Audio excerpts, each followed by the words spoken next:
क्या आप जानते हैं, गर्भावस्था के दूसरे महीने में शिशु का दिल धड़कना शुरू हो जाता है। यही वो समय है जब बच्चे के शरीर के महत्वपूर्ण अंग बनने लगते हैं।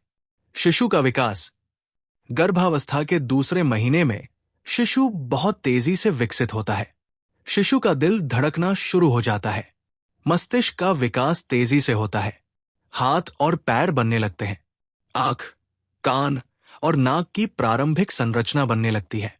इस समय शिशु का आकार लगभग एक छोटे से अंगूर जितना होता है। मां में क्या बदलाव होते हैं? दूसरे महीने में मां को कुछ लक्षण महसूस हो सकते हैं।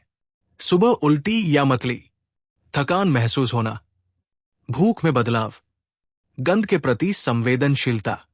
ये सब सामान्य है क्योंकि शरीर में हार्मोनल बदलाव हो रहे होते हैं।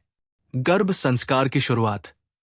दूसरे महीने से ही मां को सकारात्मक विचार, भजन, मंत्र और अच्छा संगीत सुनना चाहिए, क्योंकि मां की भावनाएं और वातावरण शिशु के विकास पर प्रभाव डालते हैं।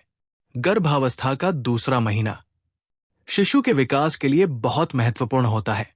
इसी समय से स्वस्थ आहार, सकारात्मक वातावरण और अच्छे संस्कार बच्चे के भविष्य की नींव रखते हैं। मां को कुछ विशेष बातों का ध्यान रखना चाहिए, जैसे पौष्टिक और संतुलित भोजन करें।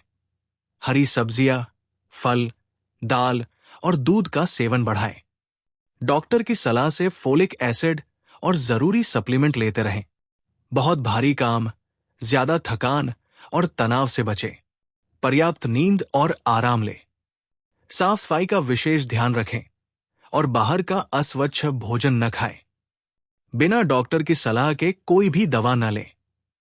हल्की वॉक और सकारात्मक वातावरण में समय बिताएं। आध्यात्मिक दृष्टि से हमारे शास्त्रों में कहा गया है कि मां की सोच, भावनाएं और वातावरण सीधे शिशु पर प्रभाव डालते हैं। इसीलिए गर्भावस्था में भजन, मंत्र, आध्यात्मिक ग्रंथ और सकारात्मक विचार मां और शिशु दोनों के लिए लाभकारी माने जाते हैं। इसलिए कहा जाता है, संस्कार जन्म के बाद नहीं, गर्भ से ही शुरू हो जाते हैं।